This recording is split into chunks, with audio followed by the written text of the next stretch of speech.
안녕하십니까. 주치자 아저씨입니다. 요 근래에 하락장으로 인하여서 많은 사람들이 물려있는 상태인 것 같습니다. 만약에 적은 비중으로 물렸다면 괜찮지만 큰 비중으로 물렸다면 어떻게 물타기를 하여서 탈출할 수 있을까요? 일단 오늘은 그것에 관해서 이야기해 볼까 합니다. 물렸다는 표현은 주식에서 자주 사용되는 말입니다. 주식이 내가 매수했던 가격보다 떨어져서 지금 팔게 되면 손실을 보는 상태를 물렸다고 합니다. 주식을 하다 보면 하락으로 인해서 물릴 때가 종종 있습니다. 물렸다는 이야기는 적당한 시점에서 손절을 못했다는 이야기가 되기도 합니다. 하지만 물리는 것은 큰 문제가 되지는 않습니다. 문제는 물린 물량의 비중이 많을 때입니다. 이렇게 큰 비중이 물리면 물타기를 하더라도 큰 비중 때문에 단가가 떨어지지 않습니다. 단가가 쉽게 떨어지지 않기 때문에 운용 자금으로 그 주식을 사더라도 손실인 상태가 되어버립니다.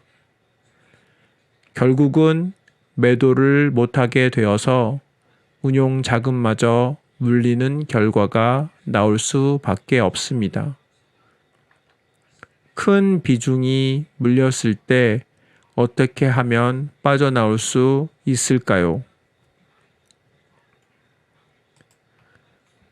만약 내가 물린 금액이 1,000만 원이고 내가 지금 운영할 수 있는 자금이 100만 원이라고 하면 바닥에 왔다 해도 100만 원으로 물타기를 한다 해도 단가를 낮추는데 영향이 거의 없습니다.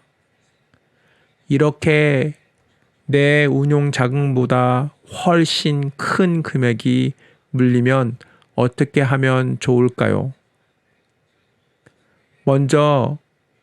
무엇보다도 먼저 물타기의 전반적인 주의사항을 알아야 합니다. 일단 물타기를 하려면 신중해야 합니다. 많이 떨어졌다고 물타는 것이 아니라 지지되는 것을 보고 물타기를 해야 하는 것입니다. 더 이상 떨어지지 않고 이제 지지되어서 올라가는 그 상태를 보고 물타기를 해야 합니다. 확실히 지지를 볼 줄 안다는 가정하에 물타기를 설명하도록 하겠습니다. 만일 지지되는 시그널을 알지 못한다면 지지와 저항에 관한 공부를 먼저 하고 물타기를 진행하시기 바랍니다. 잘못된 시점에서의 물타기는 더 큰 손실로 더 큰 손해를 만들 수 있기 때문입니다. 큰 비중이 물렸을 때 물타기 하는 법은 큰 비중 전체를 생각하기 때문에 물타기가 안 되는 것입니다. 물려있는 주식을 작은 단위로 쪼갠다면 그 작은 단위에 대한 물타기는 가능해지는 것입니다. 하나의 방법으로 다른 계좌에서 같은 종목을 사고 그 종목이 올라서 수익이 발생하면 그 수익만큼 큰 비중 계좌의 종목을 상계 처리하여 수익난 만큼을 파는 것입니다. 두 번째 방법은 전체 계좌에서 수익이 나면 되는 것이기 때문에 올라갈 만한 다른 종목을 사서 그 종목으로 수익이 나면 수익난 만큼 물린 종목을 상계 처리하여 일정 비중을 매도합니다. 예를 들어 A 종목이 물렸다면 올라갈 만한 B 종목을 매수하여서 B 종목에서 10만 원의 수익을 보았다면 A 종목에서 10만 원의 손실을 만큼 매도하는 것입니다. 세 번째 방법은 일부 비중을 다른 계좌로 보내고 다른 계좌에 보낸 소량의 비중에 운용 자금만큼의 주식을 사서 물타기를 합니다. 상승하여 수익이 발생하면 매도를 합니다. 다시 일부 비중을 원래 계좌에서 다른 계좌로 보내고 그 계좌에서 다시 주식을 사서 물을 타고 수익이 발생하면 매도하는 형식입니다.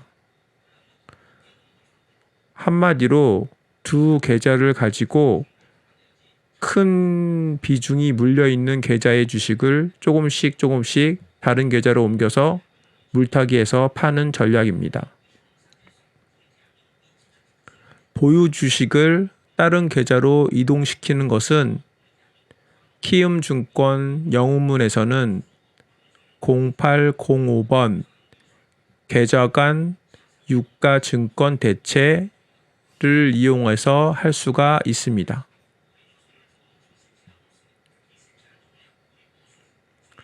물린 1번 계좌에 A 주식이 1000주 있으면 그중 10주를 2번 계좌로 옮기고 운용자금으로 2번 계좌에서 100주를 사서 상승을 하게 되면 수익을 실현합니다. 이렇게 하면 물렸던 주식 10주를 덜어낼 수 있는 결과가 나오고 수익도 발생하는 효과를 볼 수 있습니다.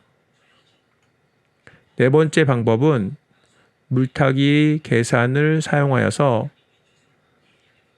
단위 매매를 하여 비중을 줄이는 것입니다. 단위 매매에 대해서는 다른 링크가 있으니 그곳을 참조해 주시기 바랍니다. 큰 비중을 물리면 비중이 커서 한 번에 빠져나올 수는 없습니다. 이용할 수 있는 운영 자금만큼만 하여 조금씩 빠져나오는 것이 중요합니다. 지루한 일이 되겠지만 그 속에서도 수익을 본다면 나름 뜻있는 일이 될 것이라고 생각됩니다. 큰 비중으로 물려버린 자신의 과거의 행동과 욕심을 비난하고 다시는 그런 실수를 하지 않으면 주식 투자에 있어서 큰 교훈을 얻는 것이라고 생각됩니다. 들어주셔서 감사합니다. 이상 마치겠습니다. 주치자 아저씨였습니다.